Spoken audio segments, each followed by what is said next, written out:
Ciao a tutti e benvenuti o bentornati su Centro Studi 55. Conosciamo tutti la piramide di Micerino, la più piccola delle tre meraviglie di Giza, ma è anche una tra le più misteriose.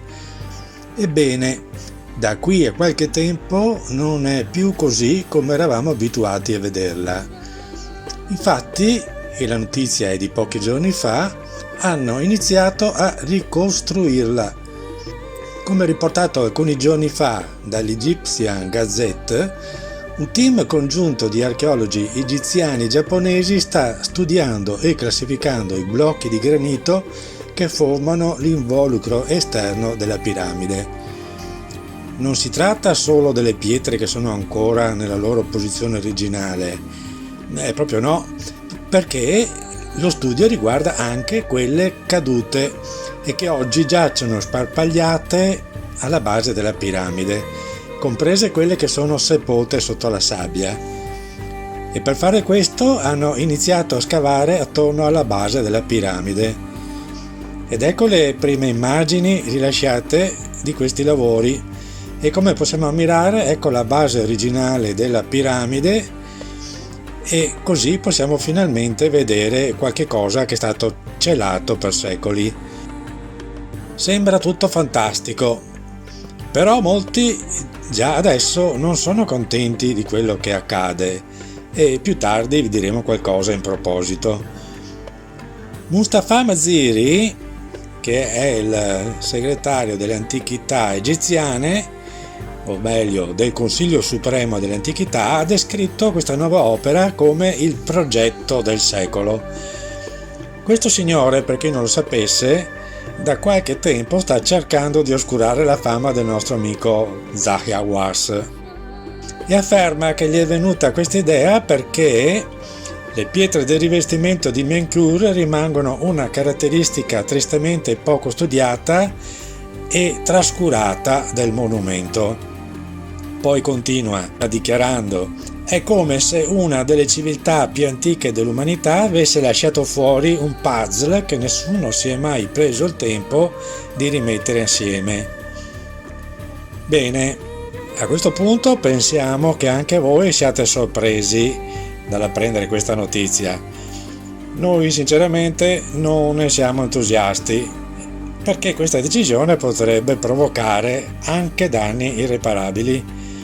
Secondo il Maziri, l'involucro esterno della piramide conteneva 16 righe di granito, tuttavia oggi ne rimangono solo 4, per cui si cercherà di riassemblare queste corsie di blocchi. Il progetto si svolgerà in più fasi nell'arco di 3 anni e comprenderà il disegno, la fotogrammetria, la documentazione e la scansione laser. A questi lavori, dichiara ancora Maziri, seguirà la vera e propria reinstallazione dei blocchi di granito.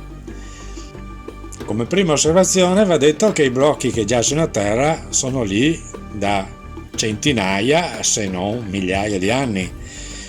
Senza dubbio mancano molte cose. Molti blocchi sono danneggiati, rotti, e quindi questo crea un problema enorme prima ancora di iniziare, poiché è un enorme puzzle con pezzi mancanti, con pezzi rotti e nessuna immagine che possa aiutare nella ricomposizione. Alcuni di questi blocchi sono perfino scalfiti da turisti e quindi sarà impossibile, veramente impossibile, riconoscere la loro posizione originale, esatta. Insomma, tutto questo appare veramente un'impresa impossibile. Però quel signore egiziano appare deciso a compierla, anche sfidando l'assurdo. Ed ecco infatti come hanno già ripristinato una fila di blocchi alla base della grande piramide e come lo hanno fatto con il cemento. E sicuramente con questo nuovo progetto si farà largo uso di cemento e calcestruzzo per sostituire le parti mancanti. E tutto questo secondo loro in nome della storia? Incredibile, ma vero. Noi diremmo invece in nome del denaro, cioè insomma alla fine un disastro. Ma perché non limitarsi a scavare alla base e far vedere qualche cosa in più? Durante la conferenza di Naziri, si è mostrato in piedi sui blocchi più belli, ma però non ha mostrato il retro della piramide, quello dove i blocchi, come dicevamo, sono tutti frammentati e sparpagliati. No, questo non l'ha mostrato perché ovviamente tutto era studiato a tavolino per il beneficio delle telecamere. E sapete cosa significa questo? Significa pubbliche relazioni, significa celebrità, denaro. Ed ecco l'unico vero motivo di questa, secondo me, insensata operazione. Ovviamente, a quanto pare, il signor Maziri ha ben imparato dal suo amico Awas.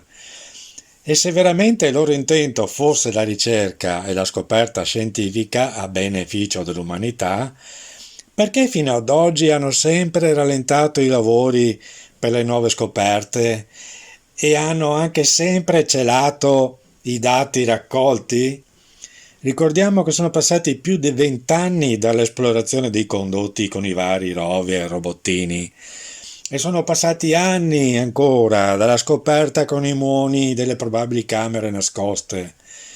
E concludiamo ricordando che oltre a Maziri le responsabilità sono anche di un altro egittologo giapponese, il dottor Sakyui Yoshimura, ottantenne, uno dei 4 studiosi che al 12° congresso di egittologia, che si è tenuto nel 2019, sono stati premiati con un riconoscimento a forma di Horus di Tutankhamon, che era il logo del congresso del 2019. E questo perché i giapponesi del team del Yoshimura, e cioè quelli della Waseda University, hanno studiato e classificato gli oltre 1600 pezzi di legno che dovrebbero comporre in sostanza la barca solare di Cheope, che è stata trovata qualche tempo fa.